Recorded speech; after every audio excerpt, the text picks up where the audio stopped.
Siya si Ginoong Mabuti. Heto ang taong lamang sa kabutihan. Ginagawa ko lang naman ang tama. Sa sobrang kabutihan niya, kung mabubuting tao ang napupunta sa langit, siya ang mauuna. Talaga naman.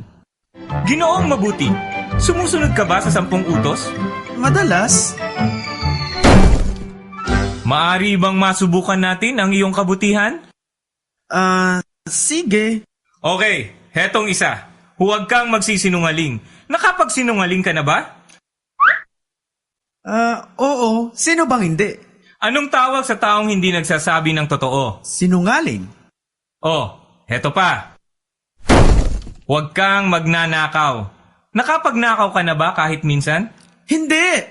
Pero kaamin mo lang na sinungaling ka. Matagal na yon. Bata pa ako. Tsaka candy lang naman. Anong tawag mo sa taong nagnanakaw?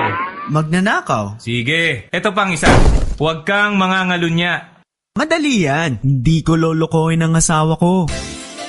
Hi, Pogi. Wow! Sabi ni Jesus, kung nakatingin ka na sa isang babae na may pagnanasa, nangalunya ka na sa puso mo. Tama. Isa pa, huwag mong babanggitin ang pangalan ng Panginoon sa walang kabuluhan. Nagamit mo na ba ang pangalan ng Panginoon sa pagmumura? Ay! Iyan, Ginoong Mabuti, ay paglalapastangan. Binigay ng Panginoon ang iyong buhay at ang mga biyaya, ngunit kinakaladkad mo ang pangalan niya sa dumi.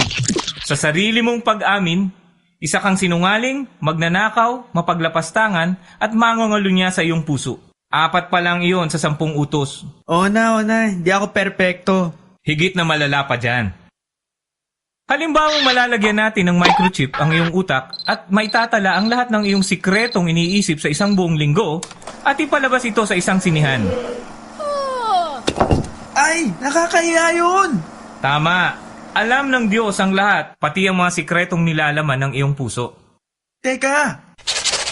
Kung ihambing ako sa ibang tao, isa akong santo. Ngunit ang pamantayan ay ang utos ng Diyos, hindi ibang tao. At kung magkasala ka ng kahit 5 beses lamang sa isang araw, sa isang taon, aabot na sa 1,825 ang kasalanan mo. Kung umabot ka sa 70 taong gulang, magkakasala ka ng higit sa 127,000 beses. Mananagot ka sa bawat kasalanan sa araw ng paghuhukom. At ayon sa Biblia, ang bawat isa sa atin ay magbibigay tuos sa Panginoon. Pero papatawarin niya ako, di ba? Subukan natin yan sa isang korte. Alam ko namang madalas akong lumabag sa batas. Pero baka naman pwede natin itong palampasin. Ang tiwaling hukom lamang ang papayag sa ganoon.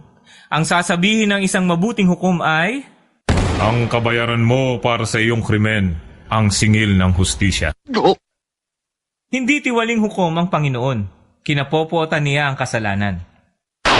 Nagbabala si Jesus na sa araw ng paghuhukom, ang lahat ng nagkasala sa Panginoon ay nararapat na mapunta sa kakilakilabot na lugar na kung tawagin ay impyerno.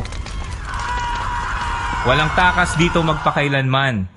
Sino na lang makakapunta sa langit? Paano? Isa lamang ang paraan. Dahil lubos na mahal ng Panginoon ang buong mundo, ibinigay niya ang kaisa-isang anak niya upang mamuhay ng tuwid. Ni isang beses ay hindi siya nagkasala. Inangkin niya ang parusa na nararapat sa mga nagkasala. Hinagupit siya at binugbog. Ipinako sa krus, namatay upang masilbi ang hustisya at nang makalaya ang mga nagkasala. Bumangon si Jesus mula sa libingan at tinalo ang kamatayan. Hindi nakakamit sa sariling sikap ang buhay na walang hanggan. Bigay ito ng Diyos sa lahat ng magpapakumbaba at lalapit kay Jesus. Patatawarin ka niya. Lilinisin ka at bibigyan ka ng bagong puso. Sabi sa Biblia, kung sino man ang nakay Kristo, siya ay bagong nilalang. Huwag ka nang mamuhay para sa iyong sarili. Talikuran ang mga kasalanan at lumapit kay Jesus. Basahin ang iyong Biblia at sundin ito. Maghanap ng tapat na simbahan na tutulong sa iyong paglago at ipamahagi sa ibang tao ang magandang balita.